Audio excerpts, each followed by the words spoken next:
2005 ou en 2006 ou en 2007, je ne sais plus, le président Gbagbo était allé se soigner au Maroc. Oui. Pour aller soigner une dent au Maroc. Tout à fait. Il faut préciser ce contexte tout de même. Non, j'arrive. Il faut le préciser. C'est par rapport à la question qu'il pose. Oui, justement, c'est pour ça que le contexte. Non, j'arrive. J'arrive. Le président Gbagbo était allé soigner une dent au Maroc. Mais ça avait créé un scandale en Côte d'Ivoire à l'époque avec la même opposition. C'est cette opposition qui est au pouvoir aujourd'hui. Voilà, quand Gbagbo était parti se soigner au Maroc en 2000, l'opposition avait crié au scandale. Cette opposition aujourd'hui est au pouvoir. Et donc, ce n'est que le retour du bâton. Le ministère de la Santé était aux mains justement de l'opposition. Et le président Gbagbo, dans une situation de guerre et de risque, a estimé qu'il n'était pas prudent pour lui de se soigner aux mains d'un ministre. Non. Est-ce que le médecin qui est là, quand il reçoit un patient, il va demander sa carte de militant? Ah non, il va demander le médecin. On arrive sur le médecin. Honorable. Non, ce n'est pas un contexte. Ce n'est pas juste. Laurent Gbagbo va venir, non, le ministre. Et que c'est le ministre qui va le recevoir pour arracher sa dent ou la soigner? Mais en fait, il ne faut pas comprendre.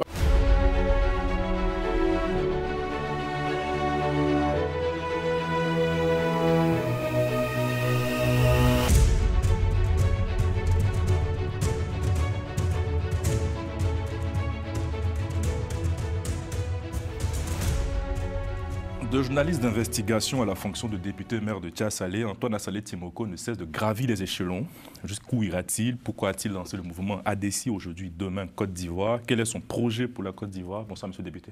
Bonsoir. C'est un plaisir de vous recevoir ici à Paris en compagnie de l'équipe. Erika Ouraga, bonsoir Erika. Bonsoir Caroline. Président Gérard Morbou, bonsoir président. Qu'est-ce que je raconte? Oui, il est président aussi de l'origine Peace Africa. Jean-Paul Leroux, président de l'Union des journalistes ivoiriens en France. Bonsoir, président. Bonsoir, Caroline. Monsieur le député, est-ce que vous êtes prêt à répondre sans filtre à nos questions? Je vais essayer. En tout cas, on y va. Débutons avec cette polémique autour de l'accord signé entre la compagnie aérienne Corsair et les institutions ivoiriennes. On a un chroniqueur aussi là, qui est avec nous régulièrement, mais qui n'est pas présent avec nous aujourd'hui. Il a une question pour vous. Je vous laisse l'écouter. Ensuite, vous allez répondre. Bonjour à tous et à toutes et mes salutations particulières à l'honorable Assalé Timoko présentement sur le plateau. Honorable, moi j'ai deux questions pour vous au sujet de cette convention. Donc je crois il y a de cela 4 jours, vous aviez fait un post critiquant cette signature. Et donc, pas plus tard qu'hier, on a le président de l'Assemblée nationale, M. Adama Bittogo, qui lui, en fait, a affirmé qu'il était, en fait, indécent pour certains élus, donc ceux qui ont critiqué cette signature, parce que pour lui, ils étaient informés. Il n'a jamais fait il n'a jamais pris de décision en dehors de... à titre individuel, donc à titre personnel. Donc il a critiqué en fait cette façon de faire là, sachant que vous aviez critiqué aussi cette convention. Donc je veux dire que indirectement il s'adressait à vous et à d'autres élus de l'opposition. Donc là aujourd'hui il est même allé plus loin en signifiant que ces élus là avaient quelque part utilisé cette convention là lors de leur voyage, ou par certains en tout cas avaient quand même utilisé cette convention-là. Donc aujourd'hui, après la sortie du président de l'Assemblée nationale, pouviez-vous, puisque vous êtes là aujourd'hui sur notre plateau, pouvez-vous nous dire exactement si vous avez oui ou non utilisé cette convention? Et le second volet de ma question, c'est que quelle est exactement votre position sur la légitimité de ce genre d'accord, sachant qu'il y en a une pléthore dans notre système, donc des accords avec les multinationales au détriment des entreprises nationales. Voilà, et juste aussi vous notez que l'entreprise qui s'occupe de l'entretien du parc d'exposition, c'est une entreprise, c'est une multinationale qui a eu à signer un contrat de 6 ans. Peut-être que vous en parlerez aussi à l'Assemblée nationale prochainement pour en savoir davantage. Et donc ma deuxième question, c'est concernant aussi cette même convention-là, vous aviez en fait critiqué aussi le fait qu'il était indécent pour des élus de se soigner à l'extérieur, pendant que les populations, sont dans des conditions, pas éluisantes, pas dignes. Et donc, ça, c'est le système sanitaire. Mais moi, j'aimerais aborder pour le système éducatif, parce qu'on a des écoles, on a des établissements qui sont dans des conditions, je dirais, pas satisfaisantes, pas dignes. Donc, est-ce que vous, en tant qu'honorable, seriez-vous, en fait, favorable à la mise en place d'une loi imposant aux élus de scolariser, aux élus et nos dirigeants de scolariser leurs enfants dans des établissements publics afin que ceux-ci s'en occupent mieux et pour le bonheur des populations locales? Merci et bonne émission à vous. Monsieur le député. Alors, c'est la question de la convention qui a été signée par l'Assemblée nationale, le Sénat, le Conseil économique, social et environnemental et les fêtiers des structures de collectivités, notamment la RDCI pour les régions et puis le WIC aussi pour les mairies. Ce que j'ai dit, c'est qu'effectivement, j'ai écouté aussi ce qui a été dit hier par le président de l'Assemblée nationale. Moi, je m'inscris dans ce que j'ai déjà écrit. Je n'étais pas informé de l'existence de cette convention qui, semble-t-il, a été signée pour la première fois en 2019. En 2019, je n'étais pas à l'Assemblée nationale. Moi, j'ai été élu député en mars 2021, donc je n'étais pas au courant. Ensuite, en 2019, c'est vrai que j'étais déjà maire, mais je n'étais pas à l'UVICOSI. Je n'étais pas membre du bureau de l'UVICOSI. Et donc, je n'étais pas informé de l'existence de cette convention. C'est seulement quand l'élément est passé au journal de 20h à la télévision publique, il y a quelques jours, que j'ai eu connaissance de cet accord qui donnait des avantages préférentiels aux élus que nous sommes. Et donc, la première chose que j'ai eu comme réaction, c'est d'appeler le président de l'UVICOSI, puisque moi, je suis vice-président de l'UVICOSI en charge des réformes administratives, et donc de m'informer auprès de lui de la réalité sur cette convention. Et c'est lui qui m'a informé que c'était juste un renouvellement et que la convention avait été signée par l'ancien président de l'UVICOSI, M. Damo Poulain, le ancien ministre des Sports, et donc lui n'a fait que renouveler. Mais moi, en tant que membre de l'UVICOSI, je n'avais pas eu le texte de cette convention-là. Première chose. La deuxième chose, c'est qu'en tant que député, je n'avais jamais été informé de l'existence de cette convention. Deuxième chose, troisième chose, je n'ai jamais bénéficié de ces avantages. Je n'ai jamais voyagé au nom de l'Assemblée nationale et donc je n'ai jamais bénéficié de cette convention. Je n'ai jamais voyagé au nom de l'UVICOSI, donc je n'ai jamais bénéficié de cette convention. Là, vous êtes venu sur quel vol? Là, je suis venu sur un vol, non pas Corsair, hors Corsair. Je suis venu sur un vol Air France et donc je n'ai pas bénéficié de cette convention-là. Mais dans le principe... Non, le fait que vous soyez venu sur Air France? Non, je n'ai jamais voyagé avec Corsair et j'ai toujours voyagé en venant sur Paris avec Air France. Mais je dis que dans le principe, signer une convention avec une compagnie aérienne pour réduire les coûts des voyages officiels, ce n'est pas une mauvaise chose en soi. Donc, de ce point de vue-là, je n'ai pas vraiment de critique par rapport à ça. Parce qu'effectivement, les missions officielles coûtent beaucoup d'argent aux contribuables. Donc, s'il peut y avoir des mécanismes qui puissent faire baisser les coûts des billets pour les voyages officiels, là-dessus, moi, je n'ai pas de remarque particulière à faire.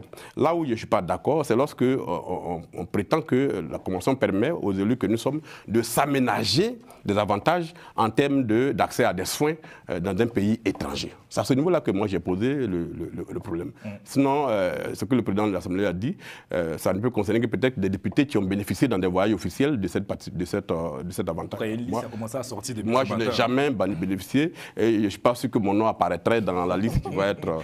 je n'ai jamais voyagé avec ça. D'ailleurs, même au niveau même de ma collectivité, en tant que maire de Tessal, effectivement, dans toutes les collectivités, il y a une ligne de crédit qui permet aux élus de voyager pour les intérêts de leur collectivité. Moi, quand je suis arrivé à la tête de ma commune, j'ai vu que sur cette ligne, il y avait un crédit de 10 millions environ. Que le maire voyage chaque année avec ça. Chaque année, c'est renouvelé. On est censé le dépenser en année N-1 et ça revient en année N+1. Mais moi, je n'ai jamais utilisé cet argent. J'ai estimé que ça pouvait servir à autre chose que de m'aménager des voyages venir dormir dans des hôtels à Paris. Cet argent, depuis 2019, est utilisé pour scolariser les enfants de ma commune. C'est une ligne de crédit que j'ai transférée pour en faire un fonds d'appui à l'éducation. Je n'ai jamais utilisé un rond de ma commune pour voyager. Donc voilà comment moi j'analyse cette situation. Et donc il y a une légitimité à faire des conventions pour que les élus voyagent à moindre frais pour les contribuables. Oui, au-delà, c'est l'aménagement des soins particuliers que moi je dénonce. Par contre, monsieur le député, vous savez quand même qu'il y a un code des marchés publics. Oui. Et que, oui, d'accord, c'est le principe, on peut très bien signer des conventions, comme vous dites. Cependant, attendez, le code des marchés publics, qui lui-même est régi par le décret 2019-256, de 3 mars 2019 impose un certain nombre de critères. Oui, mais c'est un de convention ne rentre pas dans le cadre des marchés publics. D'accord. Il s'agit de démarches particulières et réalisées par des compagnies aériennes auprès d'entités pour leur proposer des avantages concurrentiels. Et donc, ça ne peut pas rentrer dans le cadre des marchés publics parce qu'il n'y a pas une concurrence locale pour faire ce genre de convention. Si. Oui. Là, dans le cas d'espèce, il y a de l'argent public que vous allez dépenser en traitant avec cette convention, avec cette compagnie. Donc, la moindre des choses serait de faire au moins un appel d'offres. Parce que vous dites que... Non, c'est pas l'entité, c'est pas l'institution qui fait un appel d'offres. Tu fais un appel d'offres pour demander que des compagnies viennent proposer des marchés. C'est les compagnies qui font les démarches auprès des Non, mais c'est ça le problème. Voilà. Parce que tout le monde aurait pu faire pareil. C'est-à-dire que même quand on vient vous démarcher, il ne s'agit pas de votre argent, Madame Kandia, qui j'imagine a négocié. Il y a un risque justement de corruption, vous l'imaginez. C'est pour cela que le Code des marchés publics prévoit que là, que ce soit un appel d'offres, c'est certainement pas un appel d'offres ouvert, mais ça peut être un appel d'offres restreint qu'on utilise. Mais dans l'un et l'autre des cas, il faut consulter plusieurs compagnies. Ce qui permet en fait, en réalité, de réduire les coûts. C'est quand l'offre donc permet, quand l'offre est importante, quand on a plusieurs propositions, qu'on peut réellement réduire les coûts. Mais quand on s'adresse à une seule compagnie, que ce soit elle qui vienne à vous ou non, alors il y a un risque de fraude. Vous le savez bien. Non, mais moi, non, là que ça non, ce que vous dites, j'entends ce que vous dites, mais je veux dire, ça ne fonctionne pas globalement comme ça. Par exemple, une fêtière comme le Vicossi, ce n'est pas une entité publique, c'est une entité privée. Le Vicossi n'est pas l'argent que le Vicossi utilise n'est pas de l'argent qui appartient à l'État. Et donc, ce sont les membres que nous sommes qui cotisons, qui avons des ressources pour nous le fonctionnement. Donc, le Vicossi, en tant qu'entité privée, l'association des maires peut faire des conventions avec des structures privées sans forcément passer par des appels d'offres ouverts. Mais la convention dit ce sont les membres de l'UVICOSI qui sont donc les maires, les conseillers municipaux. Vous dites que les frais de transport de ces agents et également les députés c'est pas de l'argent public. Non, ce que je viens de vous expliquer, c'est que l'association est à la base d'une association privée. Et donc, ses membres cotisent. Vous voyez? Et donc, l'argent qui est cotisé, c'est pour le fonctionnement de l'UVICOSI. Ce n'est pas pour les voyages officiels des élus. Si l'UVICOSI doit passer un marché pour que les élus voyagent à moins de frais, c'est les budgets des collectivités qui sont approuvés par l'entité qu'on appelle le ministère de l'Intérieur, qui permet de financer les voyages de l'UVICOSI. Ce n'est pas l'argent de l'UVICOSI qui permet de financer les voyages des élus. C'est un peu ça qu'il faut comprendre. Et donc, de ce point de vue-là, je ne vois pas l'intérêt que l'État aille faire une convention, un appel d'offres ouvert, pour que l'UVICOSI puisse faire des conventions. Voilà. Mais moi, je parle en tant que l'UVICOSI. Voilà. Vous êtes aussi député. Oui, mais peut-être c'est le Parlement national, oui. C'est l'Assemblée nationale. Grand frère, on va se débrouiller pour ne pas transformer cette rencontre en interview. Voilà. Honorable, tel que vous expliquez, tel que vous donnez votre avis sur la question de cette convention, visiblement, vous ne trouvez pas de problème, je dirais, éthique. Pour vous, c'est une convention normale qui permet d'une certaine manière de diminuer les frais au niveau des comptes publics. En ce moment-ci, ça ne vous pose pas de problème éthique. Pourquoi vous n'utilisez pas cette convention que vous connaissez désormais?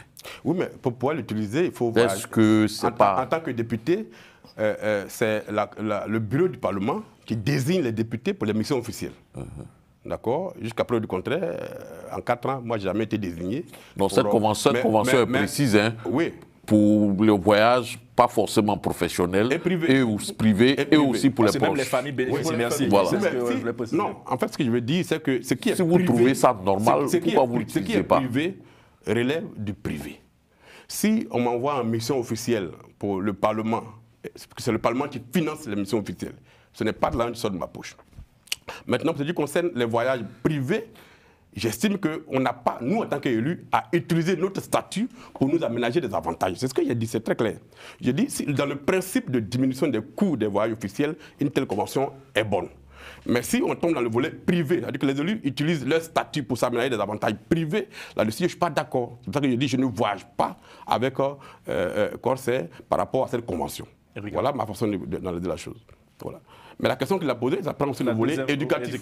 Voilà. Il dit que est-ce qu'il faut une loi pour que les élus, les décideurs publics scolarisent leurs enfants dans les écoles privées, les écoles publiques.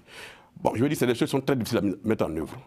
Si l'argent utilisé par les élus, bien les décideurs publics pour scolariser leurs enfants, était l'argent public, de ce point de vue-là, absolument, on peut contraindre les gens à mettre leurs enfants dans les écoles publiques.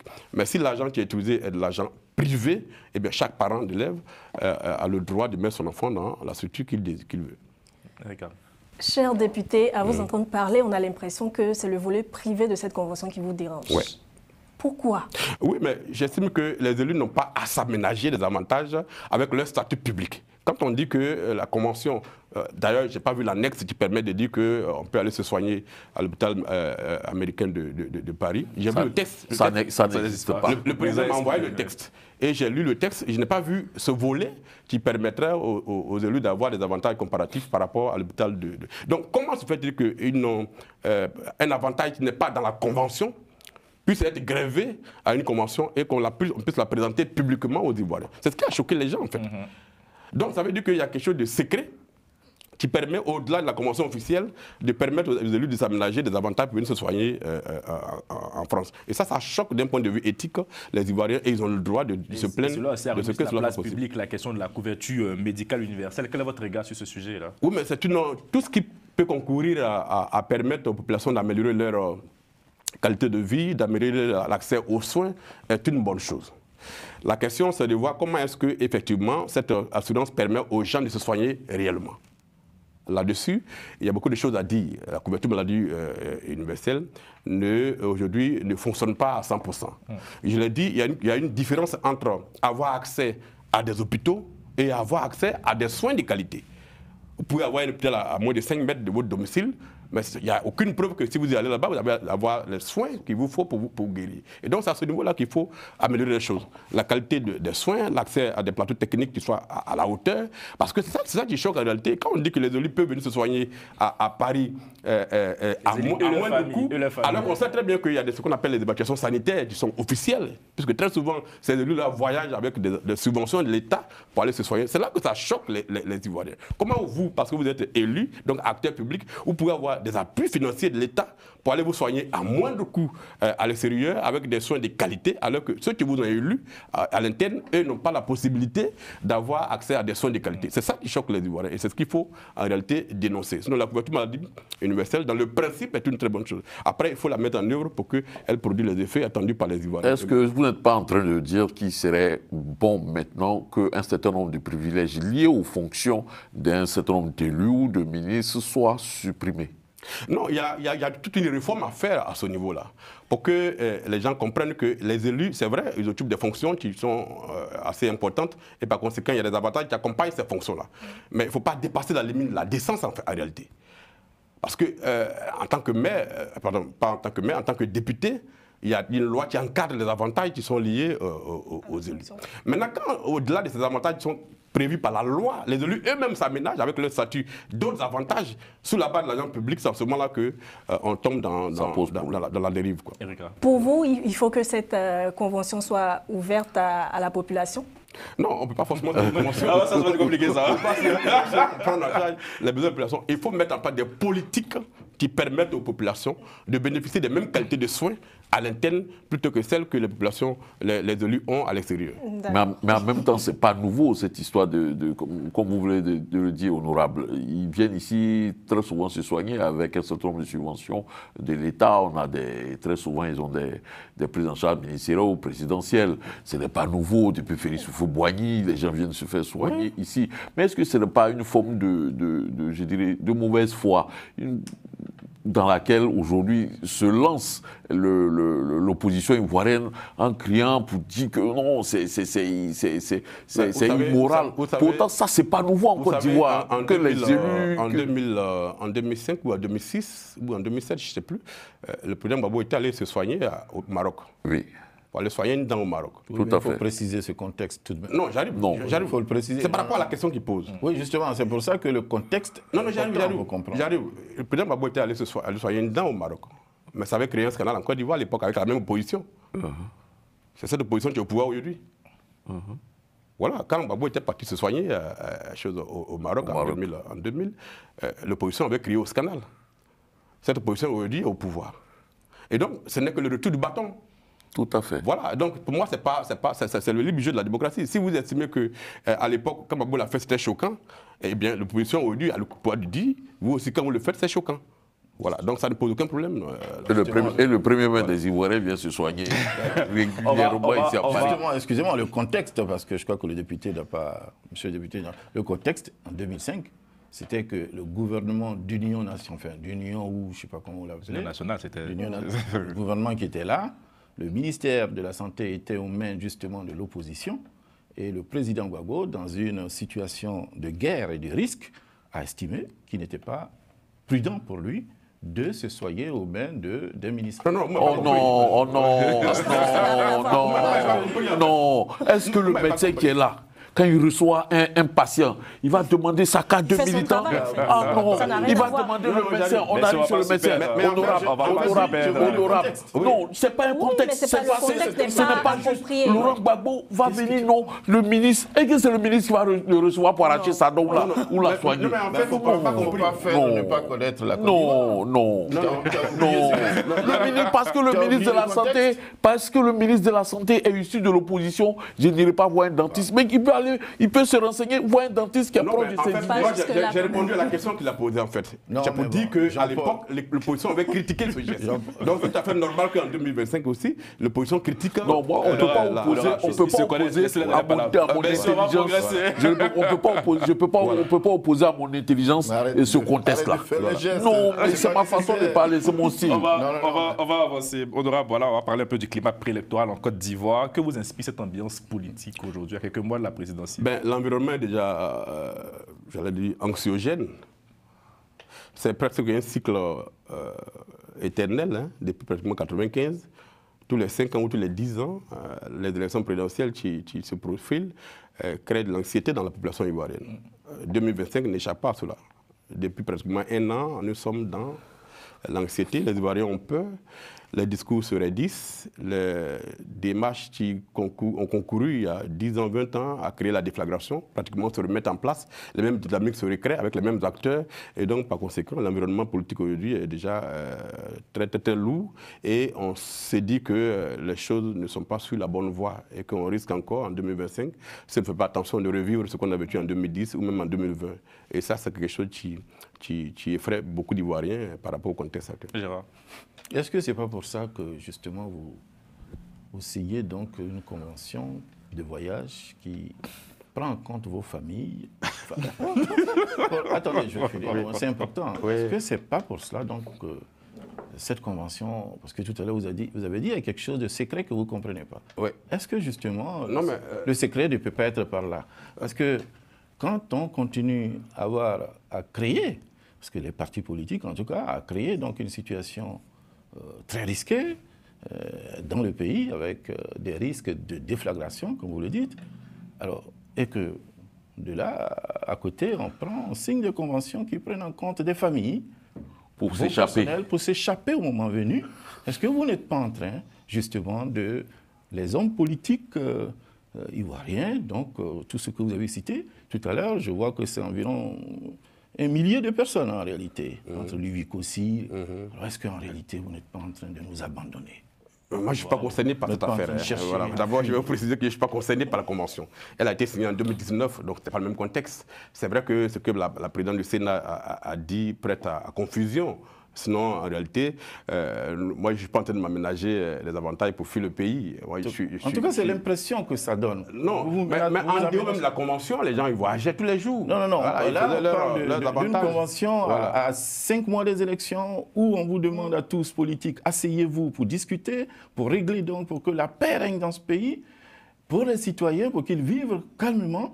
Et en ce moment-là, plutôt que de régler ces questions, vous signez des conventions avec des entreprises pour embarquer vos familles au moment venu. Quand je me rappelle qu'il n'y a pas très longtemps que vous avez étendu les passeports diplomatiques à également les membres de votre famille, à un moment donné, non, ça fait peur. C'est pas récent. Hein. Attendez, les passeports diplomatiques sont étendus aux familles depuis 60 ans. L'attitude des politiques ivoiriens fait très peur et nous, la population, a l'impression qu'on lui prépare un coup. Non, je ne partage pas votre position là-dessus. Il n'y a pas une convention qui est signée pour aménager. Qu'il faut bien analyser. La plupart des élus, la plupart des dirigeants du pays ont leurs enfants qui sont à l'extérieur déjà. Ils ne sont pas tous au Oui, mais c'est la preuve contre vos familles. Voilà. Oui, mais il y a les petits-enfants, il y a les neveux, il y a les nièces. Oui, mais on n'a même pas besoin d'une convention pour que cela soit possible. Non, par contre, on a besoin de réduire les tarifs de corsaires. Non, c'est pas possible. Pour embarquer beaucoup de personnes. C'est même pas possible. C'est pas lié aux élections. C'est une affaire qui date de 2019 et ça n'a rien à voir avec le contexte 2025. Non, moi, sur cet aspect... On peut parler du climat préélectoral, s'il vous plaît. Oui, sur ce bon, j'en viendrai, mais il faudrait que les choses... Cette convention-là, d'abord, elle existe depuis 2019. Mais c'est ce que j'ai dit, depuis 2019. Au début, c'était entre uniquement le Sénat et la compagnie Corsair. C'est, je crois, au premier renouvellement de 2022 que l'Assemblée nationale et un certain nombre d'institutions rentrent dedans. Là, on est au deuxième renouvellement de cette convention. Donc, ce n'est pas lié à un contexte sociopolitique, cette convention. C'est lié à une action commerciale de Corsair qui a vu qu'il y a une part de marché à gagner parce que, d'une certaine manière, il y avait de l'argent à gagner. C'est dans cette logique. Nous regardons les choses simplement. Au-delà de la maladresse de la présidente du Sénat, Kandia Camara, qui annonce quelque chose qui n'est pas dans la convention, mais qui est certainement lié. Moi, je suis convaincu de ça. Hein. Le président, le patron de Corsair a dû lui dire, nous-mêmes, Corsair, on a un problème, on a une convention avec l'hôpital américain. Si vous voulez bénéficier de ça, vous nous dites, vous pouvez bénéficier de ce tarif préférentiel. Mais n'oublions pas qu'en Côte d'Ivoire, depuis 1960, les autorités politiques, les ministres, les députés, ils viennent se soigner ici en France aux frais de l'État. Ça n'a jamais posé problème à quelqu'un. Bon. J'aime bien votre esprit de défense du pouvoir, mais non. On ne défend pas le pouvoir, c'est une réalité. Moi, je suis le premier ici à dire que le président de la République lui-même, il vient ici se soigner. Oui. On va avancer. Donc je dénonce cela. Oui, moi je parle au nom du peuple. En même temps qu'il y a une réalité. Qui n'est pas soigné, justement, qui n'a pas cette possibilité. Il y a un élu du peuple. C'est pour ça qu'on va lui poser des questions. Je parle justement du peuple. Voilà un élu du peuple. C'est pour ça qu'il ne faut pas abandonner ses élus. Et voilà. Pour finir, pour venir sur la question sociopolitique, il annonçait que le climat est certes délétère. Mais aujourd'hui, dans ce climat délétère-là, c'est vrai, on vous connaît, je dirais, réparateur de tort, justicier, on vous a vu dans l'affaire COGES que vous avez gagné, on vous a vu dans l'affaire des data en Côte d'Ivoire que vous avez gagné. Oui. On vous a vu dans l'affaire Koumé Bakari, que vous certainement gagner. Bon, on espère que ça va bien se passer. Mais sur ce sujet-là, on y reviendra, hein, peut-être que vous allez donner plus d'informations. Vous êtes présent, vous défendez, on dira, la veuve et l'orphelin. C'est ça. En Côte d'Ivoire aujourd'hui, il y a des coalitions qui sont en train de se monter pour, dans le contexte politique actuel, représenter une force face au pouvoir RHDP. Vous, dans cette situation sociopolitique-là, où vous vous situez? Je me situe dans ma logique qui est la mienne, qui est celle d'être cohérent avec ma démarche personnelle, avec ma démarche politique. C'est celle de pencher là où j'estime être la zone de vérité. Les coalitions qui se mettent en place aujourd'hui, ce ne sont pas des coalitions unanimes en fait. Même dans l'opposition, encore en Côte d'Ivoire, les coalitions ne sont pas unanimes. Vous voyez que le président Gbagbo et son équipe ont une sorte de coalition à eux. Et puis bon, une autre partie de l'opposition avec Mme Gbagbo, M. Thiam et Blé Goudé ont une autre forme de position. Ce ne sont pas des coalitions idéologiques, ce ne sont pas des coalitions de conquête de pouvoir, ce ne sont pas des coalitions de gouvernance publique, de gouvernance commune. Ce sont des coalitions face à des défis à relever. Sur la CEI, la réforme, sur la question de la révision de la liste électorale, sur les conditions d'organisation d'élections plus ou moins transparentes. C'est là-dessus que les gens s'organisent. Et donc, il y a des questions précises sur lesquelles nous partageons la position de l'opposition. Sur les questions de la RLE, sur les questions de la réforme de la CEI, nous sommes en convergence. Mais nous n'estimons pas que cela nous oblige à nous intégrer matériellement, formellement, dans ces coalitions-là. Voilà notre démarche à nous.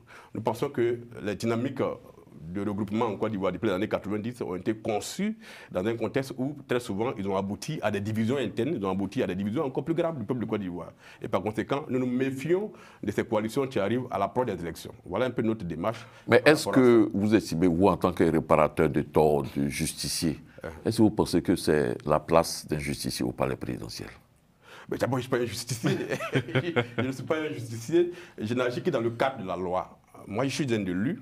En tant que maire, j'ai un outil de développement. En tant que maire, j'ai un outil d'amélioration des conditions de vie des populations de ma circonscription. Je travaille dans ce sens-là. Quand je travaille sur les COGES, c'est par rapport à mon territoire que j'ai pris la décision. Après, l'État de Côte d'Ivoire a estimé que c'est une bonne décision et l'a nationalisée. Donc, c'était dans un cadre local. Quand j'agis en tant que député, un député ne représente pas une population locale. Il représente l'ensemble des Ivoiriens. Et par conséquent, c'est un élu national. Et donc, quand j'agis dans l'affaire, comme vous l'avez dit, entre Djemé Komé Bakary, c'est pour porter ma casquette de député, qui est le porte-voix des populations victimes d'injustice, qui est le porte-voix des populations dont les valeurs sont piétinées. C'est ça que je fais. Donc, je n'ai pas une casquette de Zorro pour pouvoir redresser des torts. J'agis dans le cadre de la loi, là où la justice doit intervenir. J'appelle la justice à agir pour que les droits des gens soient redressés. Mais après, vous avez un environnement qui bloque des initiatives et parfois vous avez l'impression que pour que les choses bougent, il faut que vous ayez la machine en main. C'est un peu ça la dynamique. Puis un moment où j'écrivais beaucoup sur la mairie de Tiasalé, j'ai dénoncé la gouvernance des élus, j'étais là. Et quand j'ai vu que ça ne bougeait pas, j'ai estimé qu'il était nécessaire que moi-même je vienne récupérer la machine. Et j'ai récupéré la machine. Je pense qu'aujourd'hui, cette ville-là est en plein essor de développement. Vous y pensez alors, la présidence? Chaque Ivoirien a le droit d'y penser. Non, vous, personnellement, vous y pensez? Mais je suis dans une dynamique politique. On a créé un mouvement politique qui a vocation à conquérir le pouvoir d'État. À quelle échéance? Pour le moment, nous ne savons pas. Mais nous disons qu'un temps arrive où chaque Ivoirien qui estime porter des valeurs a le droit de vouloir diriger son pays. Et pourquoi pas en 2025 alors? Non, enfin, ça commence. Ouais. Nous disons que nous sommes à la fin d'un cycle politique qui a commencé dans les années 90 et qui est en train de venir vers sa fin. Et cette fin-là commence en 2025. Quelles que soient les palabres qui vont avoir lieu en 2025, quelles que soient les dynamiques qui vont être créées, nous sommes dans le processus de fin d'un cycle politique. Et donc une nouvelle dynamique va commencer. J'estime que je peux être un des membres de cette dynamique qui arrive en tant que nouveau visage dans la classe politique ivoirienne. Et donc avec le mouvement que nous avons créé, nous nous sommes donné, j'allais dire, un calendrier de 10-15 ans dans lequel nous allons fonctionner pour aller à la conquête du pouvoir d'État dans la nouvelle dynamique qui va se mettre en place quand les grands frères qui ont dirigé le pays pendant 30-40 ans auront pris leur repos. Et donc nous pensons que le temps arrive de jouer un rôle. Est-ce que ce ne sont pas les pères à la place des grands-pères? Erika. Monsieur le député, on va revenir un peu sur la tension qui existe, la tension entre griffes qui existe dans le climat préélectoral en Côte d'Ivoire. Chaque année, c'est la même chose.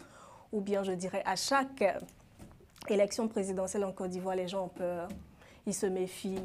Ça fait des projets de voyage concrètement à votre niveau. Quel plan d'action ou bien quelle convention comptez-vous mettre en place pour rassurer les populations parce que ça fait peur?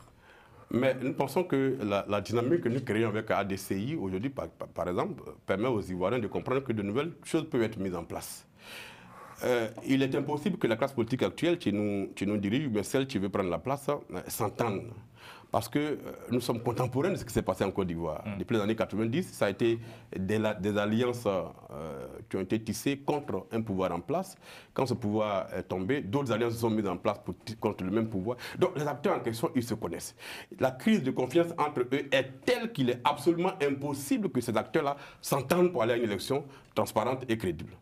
Et donc, dans une telle dynamique aussi mortifère, il faut qu'il y ait de nouvelles voix qui apportent un peu de souffle à la classe politique, enfin au jeu politique en Côte d'Ivoire. Et donc, nous, en tant qu'ADCI, nous nous inscrivons dans cette dynamique-là. Nous posons le principe de la confiance. Notre projet, c'est de construire ce qu'on appelle la société de confiance. Dans cette société de confiance, il faut créer la confiance entre les citoyens et les élus. Il y a une crise de confiance très grave. Il y a une sorte de démarcation entre les élus et les populations. Le fossé est très grand. Le fossé est très grand. Il s'est creusé d'année en année et il a atteint des sommets. Il faut créer une confiance entre les populations et nos institutions de la République. Aujourd'hui, la défiance est très grande. Beaucoup d'Ivoiriens n'ont absolument aucune confiance dans leur justice, dans leurs institutions de la République. Puisque, vous voyez, les réseaux sociaux, nos journaux, nos télévisions sont constellés d'exemples d'acteurs politiques qui ont pris une position très claire à un moment donné et qui sont venus prendre complètement le contre-pied de cette position alors que cela a entraîné des morts. Donc, dans une telle dynamique, il faut apporter de nouveaux souffles. Il faut apporter un nouveau sang. Donc nous venons avec le concept de société de confiance parce qu'aucune nation ne peut se développer s'il n'y a pas ce concept de confiance entre les acteurs et les populations. Et donc, pour le moment, nous n'avons pas les machines en main. Les dynamiques sont très fortes. Où des acteurs au pouvoir mettent tout en œuvre pour conserver le pouvoir. Ah, c'est intéressant. Donc, vous direz que le RAG n'a pas peur de l'alternance, selon vous? Mais tous les partis politiques en Côte d'Ivoire ont peur de l'alternance. Quand ils ont l'appareil en main, en tout cas. Mais sinon, ils créeraient les conditions pour que le jeu soit ouvert et que ce soit transparent et que celui qui a l'accord du peuple gouverne.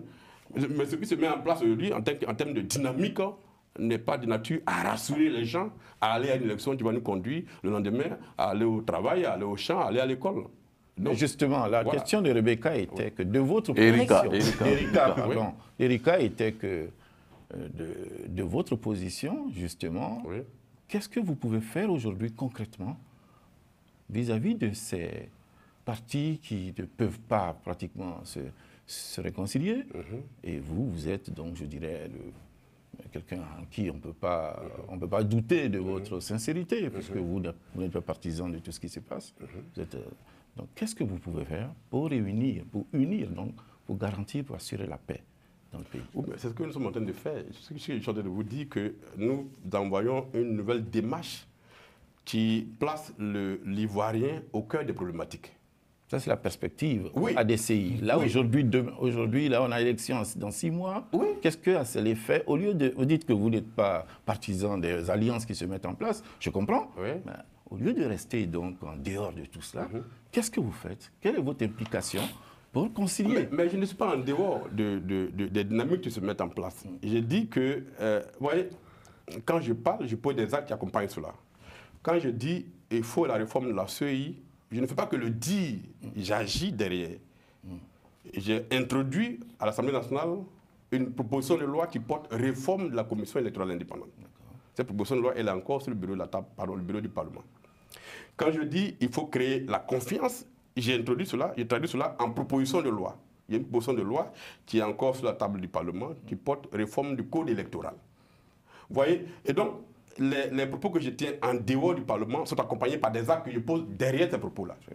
En dehors de ça, quelle dynamique je peux créer pour qu'il y ait les mesures qui sont attendues par les Ivoiriens? Eh bien, c'est d'appeler ceux qui dirigent, ceux qui ont l'appareil en main, à créer les conditions du dialogue. Ce pays est un pays de dialogue. Toutes les problématiques qu'on a connues en Côte d'Ivoire, qui ont conduit à des déflagrations, ont été résolues par des décisions politiques très fortes. Pourquoi ce qui a été fait hier, pourquoi on avance, ne pourrait pas se mettre en place aujourd'hui pour qu'on avance également. Donc on appelle le parti au pouvoir à créer les conditions pour qu'on aille au dialogue. S'il peut y avoir une fenêtre à partir de laquelle on peut trouver des solutions pour avancer, il faut l'explorer et mettre cela en place. C'est ça qu'on peut faire en tant qu'acteur politique dans ce jeu-là. Parlons de la CEI. Certains partis de l'opposition ont appelé à la démission du président de la CEI. Est-ce que vous partagez cet appel aussi? Et quelle est votre vision de la bonne commission électorale indépendante pour la Côte d'Ivoire? Je considère que déjà on est hors délai. Si on veut respecter les normes de notre espace CEDEAO, à moins de 6 mois des élections, on ne peut pas faire de réforme de nos institutions. À moins qu'on se mette d'accord qu'on n'aura pas d'élection en octobre et qu'on se projette pour une transition en 2026. Mais sinon, si on veut faire les élections en octobre, tout est déjà verrouillé en fait. On ne peut pas aller faire des réformes. Mais après, au-delà de la loi, il y a la décision politique. Les acteurs politiques eux-mêmes peuvent trouver des fenêtres pour agir, pour avancer. Ce que je veux dire, c'est que la CEI à l'état actuel, cette CEI-là ne peut pas inspirer confiance à l'ensemble des acteurs.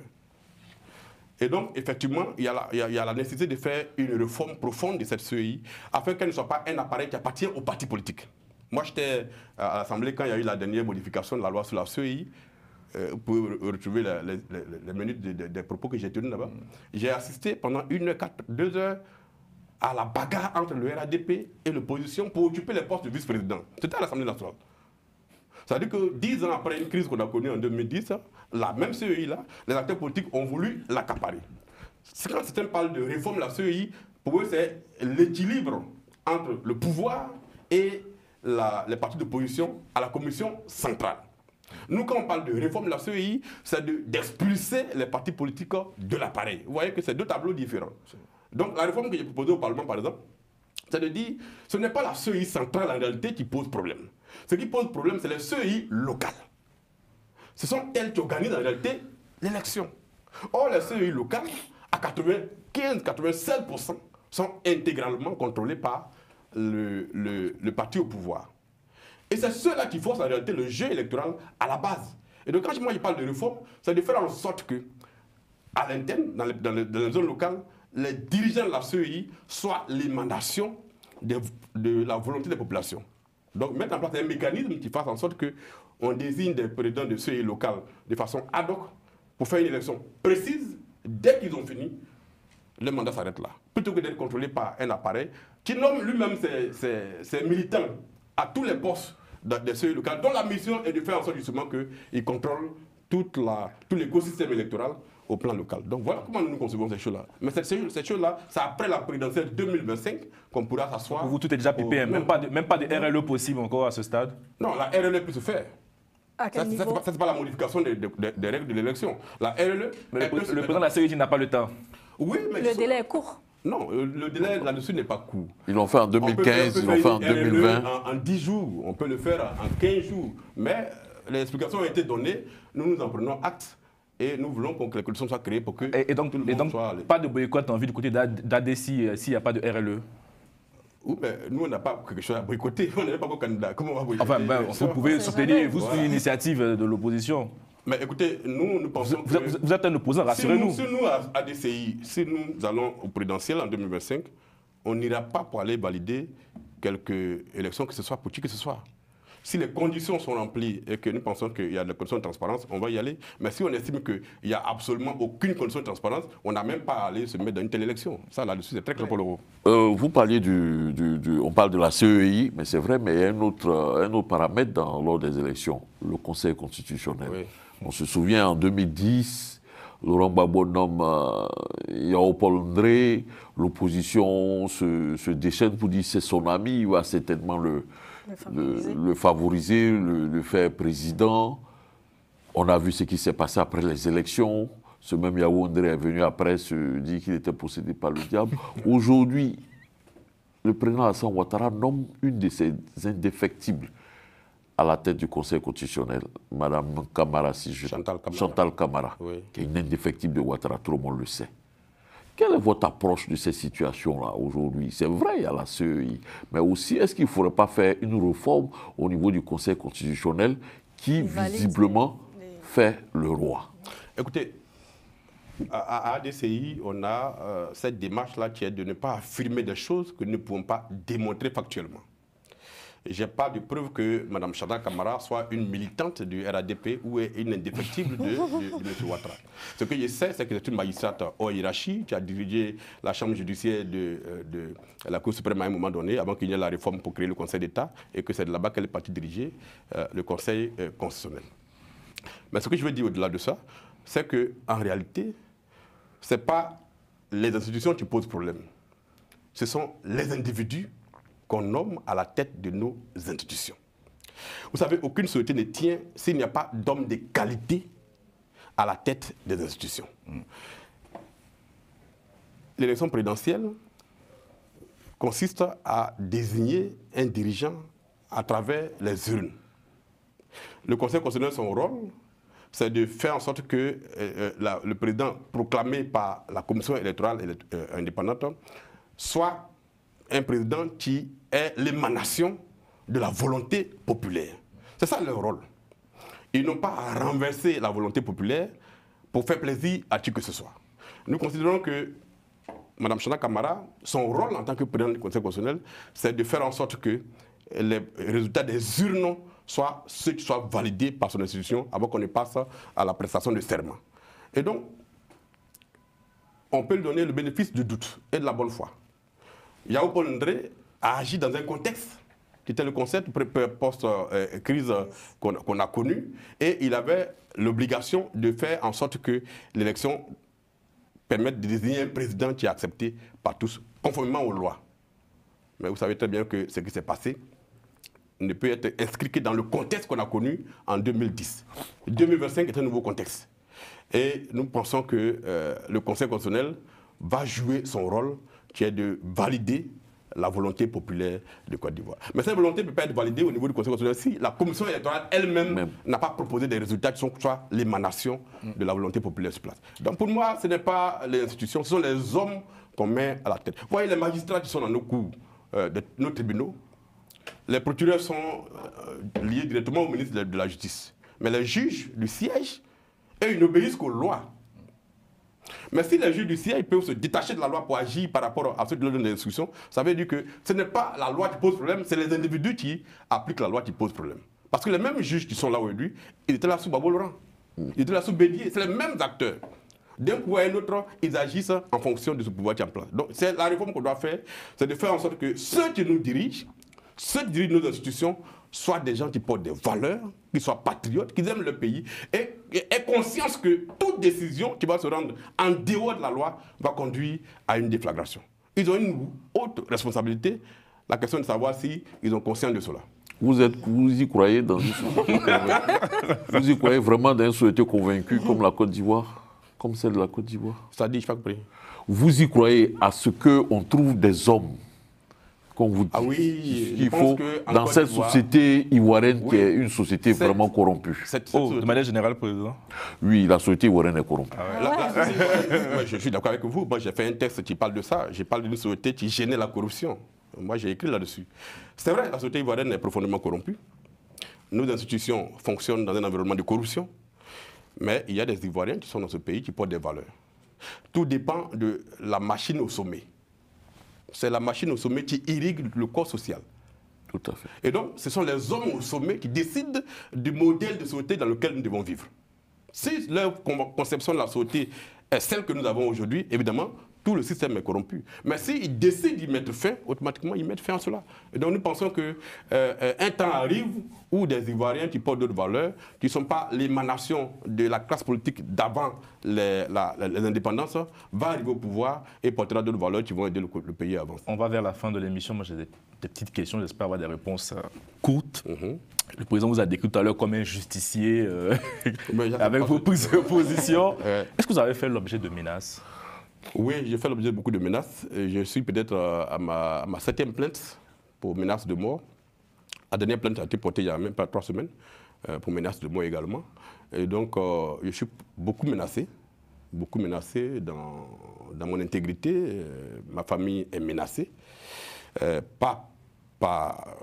J'allais dire, par des acteurs connus du pouvoir. Ce sont des individus qui agissent dans l'ombre et qui menacent au quotidien les gens qui portent la voix que je porte. Et donc, effectivement, je suis menacé. Nos tribunaux peuvent attester qu'ils ont entre leurs mains au moins 6 plaintes que j'ai portées, avec des éléments qui permettent d'identifier ceux qui menacent. Mais jusque-là, on n'a pas encore de personnes arrêtées.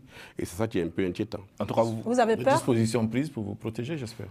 J'ai demandé officiellement une protection de notre État après les dernières menaces. Et j'ai reçu un courrier du ministère de l'Intérieur il y a quelques jours de cela qui m'informe qu'ils ne sont pas en mesure d'assurer la protection que j'ai demandée. Et qu'est-ce que vous faites pour contrecarrer ça? Je prends des moyens privés pour pouvoir sécuriser ma famille et moi-même. Mais justement, quand on parlait de situations quasi délétères en Côte d'Ivoire, il y a quelques jours, nous avons vécu une séquence du tir au siège de la MATCA, l'assurance des chauffeurs, la mutuelle des taxi-compteurs d'Abidjan, où quasiment une milice, c'est-à-dire une force qui n'est pas régulière, assure la sécurité d'une institution et il tire dans Abidjan et à la suite de ça, il n'y a aucune enquête, il n'y a rien du tout. Vous savez, moi je dis toujours que ce pays n'a plus les ressorts moraux pour subir encore une crise politique. Si nous ouvrons cette porte-là à une nouvelle crise politique, ce pays risque de basculer. Parce que non seulement la réconciliation n'a pas été faite, les rancœurs n'ont pas été éteintes, il y a une volonté de vengeance qui est latente dans le peuple de Côte d'Ivoire, parce qu'il y a eu tellement d'injustice, tellement de frustration, que personne n'a voulu traiter. Les armes On a parlé de désarmement à l'époque, mais on sait tous qu'à Abidjan, beaucoup de ceux qui sont dans le transport possèdent des armes. Et qu'aucune volonté n'est mise en place pour pouvoir récupérer ça. Vous voyez, c'est au cœur du pouvoir, le plateau. C'est le sang des affaires. Les images qui circulent sur les réseaux sociaux sont terrifiantes, où des individus ont des pistolets et agissent pour régler des problèmes civils. Et donc, c'est tout ça qui est frais, parce qu'on ne sait pas vers quel horizon nous sommes en train de partir, si l'occasion est donnée encore aux gens de s'affronter. Ça démontre que le pouvoir en place doit prendre des dispositions très claires pour envoyer des messages très forts aux Ivoiriens. Qu'aucune légèreté ne sera tolérée, qu'il n'est pas possible qu'en plein plateau, des individus sortent des armes et tirent, sans qu'il y ait un communiqué officiel des responsables de la sécurité pour dire aux Ivoiriens ce qui s'est réellement passé. Et c'est ça, cet environnement-là. Le porte-parole du gouvernement a réagi hier. Hein. Oui, mais ça prend un conseil des ministres. Ouais. Voilà. Et donc, au-delà de ça, quelles sont les mesures qui ont été prises pour que les gens qui ont fait ça soient présentés devant les tribunaux et qu'il y ait les sanctions qu'on le voit. C'est ça qui fait qu'on est inquiet par rapport à ça. Vous incarnez un projet de rupture aux yeux de certains Ivoiriens. Est-ce que vous avez été approché par certaines chapelles politiques ivoiriennes, notamment la majorité présidentielle? Oui, ça je l'ai toujours dit. Récemment encore, là. Comme au football, il y a toujours le mercato que les gens font. Et puis bon, on approche des gens qui portent une certaine crédibilité pour essayer de les recruter. Nous tous, on a été plus ou moins... Pour être ministre, par exemple, on vous a proposé quelque chose? Même si j'avais été approché pour ça, je ne vous le dirai pas. Mais ce que je veux dire, c'est que j'ai ma vision des choses. Et j'estime que quand on est élu indépendant, c'est un mandat que le peuple vous a confié, vous devez l'accomplir dans ce statut qu'elle a fait. D'ailleurs, j'ai proposé un texte de loi au Parlement pour qu'on interdise la transhumance des élus. Voilà, que quand on est élu indépendant, quand on est élu PDCI, on ne peut pas aller au RADP ou bien au PPACI avec son mandat. Il faut le remettre en jeu pour que le peuple, en connaissant de cause, vous revote ou bien vous sanctionne. Et donc, pour moi, la transhumance n'est pas autorisée. Le cumul de postes. Mais également, dans la constitution que j'ai faite, au niveau de la Constitution, vous êtes député maire. Mais justement, je suis cohérent dans ce que j'ai dit. J'estime que, vous savez, mon ambition au départ, c'est d'être député. Et quand j'ai échoué en 2016 aux législatives, l'élection qui venait, c'était les municipales. Et donc, je me suis présenté et puis j'ai gagné. Vous touchez 2 salaires, hein, on est d'accord? Vous touchez 2 salaires de maire et de député? En réalité, le député n'a pas de salaire. Voilà. Pardon, les maires n'ont pas de salaire. Les maires n'ont pas de salaire. Les députés ont une indemnité que j'ai déjà expliqué aux Ivoiriens. Les maires, eux, n'ont pas de salaire. Et ils ont, j'allais dire, une sorte de prime de représentation. Tu es autour de 20% par habitant. En tant que maître salé, je touche 344 000 francs. D'accord, c'est très précis. C'est de l'argent que je n'ai jamais utilisé en fait. Ça a toujours été utilisé pour accompagner la population qui a des difficultés sociales dans la commune. Et donc, le cumul de fonctions, c'est quelque chose que je veux faire interdire. D'ailleurs, j'ai fait une proposition de loi pour interdire cela, mais aucun parti politique, malheureusement, n'a soutenu. Ils sont présidents du conseil, ils sont ministres. Ministres, conseillers, c'est compliqué. Hein. Oui, honorable Asselet Tchimoko, on vous connaît, d'abord vous êtes journaliste d'investigation. C'est un confrère. Ce qui a fait que vous avez été très présent au niveau d'un certain nombre de réseaux liés à la presse ici en France, avant en Europe, avant même que vous ne vous engagez dans la vie politique. Aujourd'hui, engagé dans la vie politique, député maire. Est-ce que votre présence en France ici n'est pas liée à une prise de ou à des prises de contact? Et je précise que vous avez une rencontre samedi ici à Paris. Au-delà de cette rencontre avec la diaspora. C'est la présence officielle. Oui, c'est la présence officielle. Mais Non, je ne suis pas venu dans cet objectif-là. Je suis venu juste pour participer à la structuration de notre coordination en France. Et après, j'ai aussi un déplacement sur... Il y a combien d'adhérents au niveau de l'ADC aujourd'hui? Aujourd'hui, on est autour de 20 000 adhérents. Ceux qui ont les cartes des membres. C'est un mouvement ou un parti politique? C'est un mouvement, ce n'est pas un parti politique, c'est un mouvement politique. Donc en France ici, on a une activité le samedi, à partir de laquelle on va structurer la coordination ici, et puis profiter pour échanger avec la diaspora sur place ici. Sinon aussi c'est par rapport à des contacts. J'allais dire, mais je viens de faire 3 semaines en Chine pour aller me former sur le modèle chinois. On pourrait aussi dire que là-bas aussi j'ai pris beaucoup de contacts. Non, parce qu'il y a récemment Tidjane Thiam qui était à l'Union européenne, il a annoncé au Sénat américain, bon... Chacun crée son réseau. Oui, on a l'impression que pour se faire élire en Côte d'Ivoire, on n'a pas besoin des peuples, on a besoin des réseaux. C'est une dynamique-là qu'il faut casser. Il ne faut pas donner l'impression à notre peuple que nos dirigeants ne peuvent compter que sur l'extérieur. Nous pensons que le peuple de Côte d'Ivoire est le vrai maître et que toute conquête du pouvoir que nous devons... C'est vrai qu'on peut avoir des connexions à l'extérieur pour avoir des appuis, pour pouvoir faire des choses, mais je pense que le plus important, c'est de faire les choses à partir du pays. et de montrer aux Ivoiriens que la première personne sur laquelle on doit compter, c'est le peuple de Côte d'Ivoire. Et qu'on n'a pas à faire allégeance à quelque puissance que ce soit pour diriger son pays. Cette dynamique-là, il faut qu'on la crée et que les gens comprennent que des nouveaux leaders qui vont venir pour diriger l'Afrique et ses pays doivent être des leaders qui ont un brin de nationalisme, qui sont patriotes et qui posent les valeurs de leur peuple au-dessus de toutes les autres valeurs, plutôt que d'aller chercher secours chaque fois à l'extérieur. Honorable, merci beaucoup. Merci d'avoir répondu longuement à nos questions. Merci, messieurs. Merci, Erika. Merci, merci à Moustapha Kanté à la réalisation. Vous nous avez tout dit, on est d'accord. Vous avez été transparent jusqu'au bout. Et voilà, j'espère avoir été transparent. En tout cas, les Ivoiriens jugeront. Bonne suite de programme sur Télé Sud.